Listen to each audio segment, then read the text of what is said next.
Hello everybody and welcome back to the channel. So in my previous video, I asked the question, is Assassin's Creed Shadows a dead game? And I naturally got quite a fair amount of feedback on that video, and there's some things that I wanted to address today. So the main criticism that I got from the video were people saying that Assassin's Creed is a single player game. It shouldn't need to keep people coming back for more. It doesn't need a high retention rate like something like a live service game. And while I completely understand where people are coming from with this, yes, Assassin's Creed is a game where, in theory, you should just pick it up, play the story, do a bit of the side quests, and then put it down, and that's it. You don't have to play it for months at a time.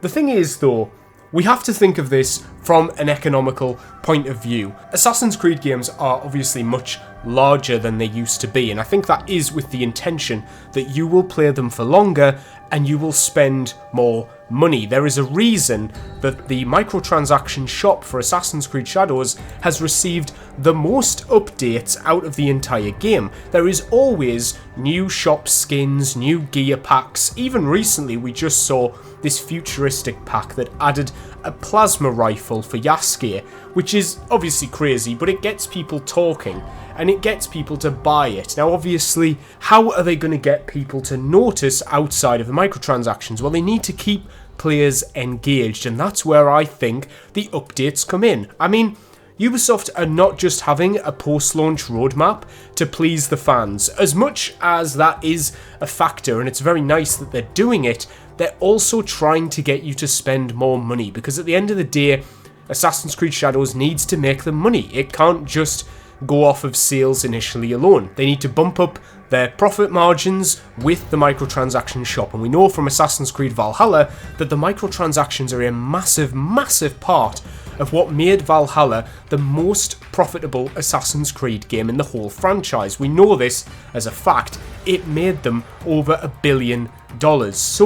So how do they get you to buy these microtransactions? Well, they give you content to bring you back to the game. So let's say, for example, they add a new quest line, the Lewis Frous set of missions, and what they do is they release a gear pack around the same time, maybe a few weeks before, so that when you're playing the Lewis Frous missions and you're enjoying it, you may check out the shop. And when you see the shop, you'll see the new gear packs, and if you're returning to the game since launch, you'll see, oh, there's all these new gear packs. It's why, for example, they have the Battle Pass system. The Projects tab in Assassin's Creed Shadows was obviously heavily nerfed from what Mark Alexi Corte originally planned it to be, which was paid battle passes that would span across multiple games, where you would pay once and you would get content for different games, but that never ended up happening. But what we do have is this whole key system, where you can get free microtransactions from the store by doing these free battle passes, which will give you keys, and those keys can be used in an exchange of a weekly rotating set of gear sets. Now, here's my question. If you think Assassin's Creed Shadows is a single player game that is meant to be played once and then dropped, why would they have a constantly rotating out set of exchanges? Why would they reset the weekly challenges? Unless they wanted you to keep coming back. They need the player time to be as high as possible. They need as many players as possible, because then you have a higher chance of converting people into buying the microtransaction gear packs. And this is nothing revolutionary. This is in a lot of video games. It's how a lot of free-to-play games work, like Marvel Rivals or Overwatch. They get people to come back and they push the microtransactions in your face. Now, a lot of people were commenting on my videos saying that Assassin's Creed is not a live service game.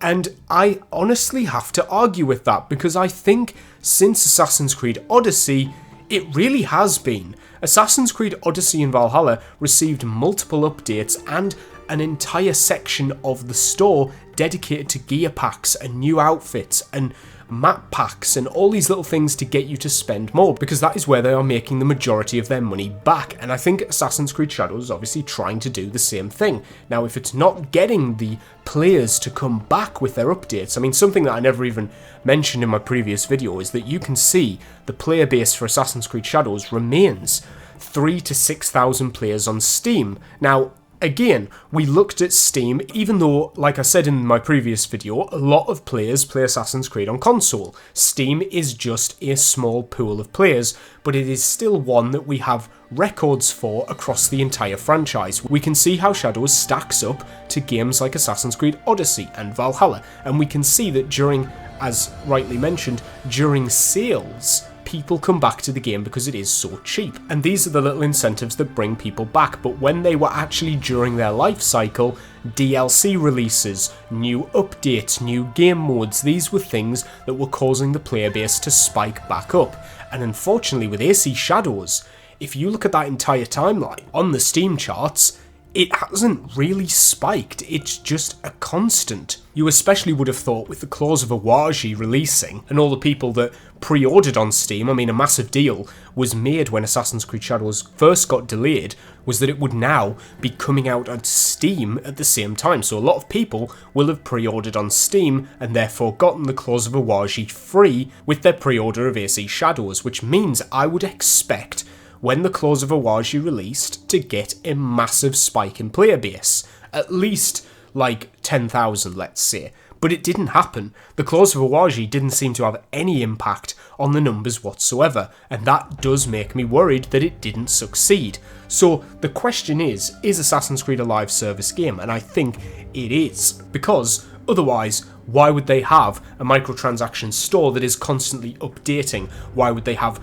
weekly challenges? Why would they have a weekly exchange that rotates out of different items? This weekly exchange, which is, by the way, also designed to only give you certain pieces of gear and not the entire set, because they want you to get the piece that you want and then go to the shop where you'll receive a discount and get the rest of those items there.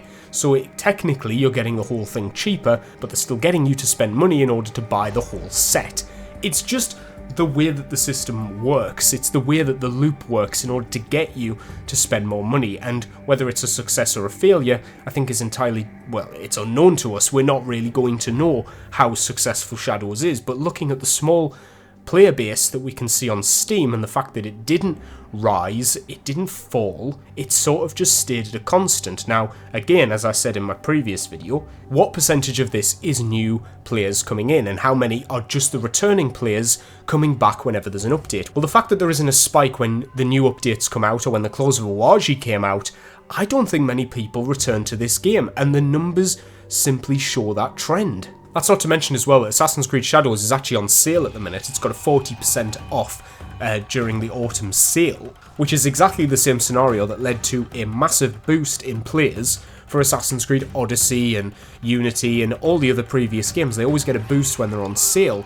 My video yesterday was basically saying that I don't think the post-launch roadmap has done enough to bring players back using the small pool that we analysed. Now, could the facts and the figures be totally different on console? Well, yes, absolutely, but we don't have that data, and I'm only going off what I have. So it could be entirely wrong, but I still think it's good to look at it and theorise based on the information that we looked at yesterday. But yeah, I just felt like I had to make this video just to sort of cover some of the criticisms that I received in that video, and why I think even though AC Shadows is in theory just a single player game, it is still getting updates, it's still giving us content, and they wouldn't be paying their developers to do all of that if they weren't trying to get them to profit, if they weren't trying to get us to pay more in the shop. And doing the free updates alongside the new microtransactions is just the method that a lot of modern games use these days to try and sort of give you something for free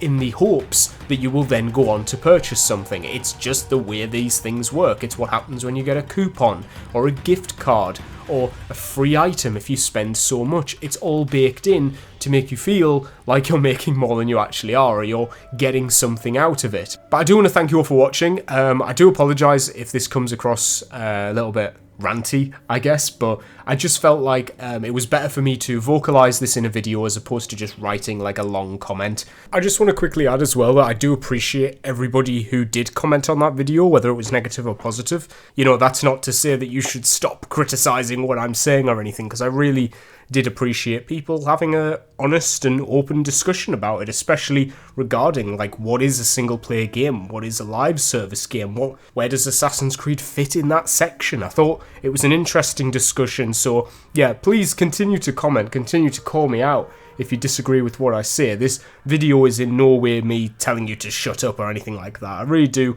still appreciate everybody who watches these videos and then goes on to comment and engage it. And if you enjoyed this video, then you can engage by hitting that like button, subscribing down below, and I will see you in the next video.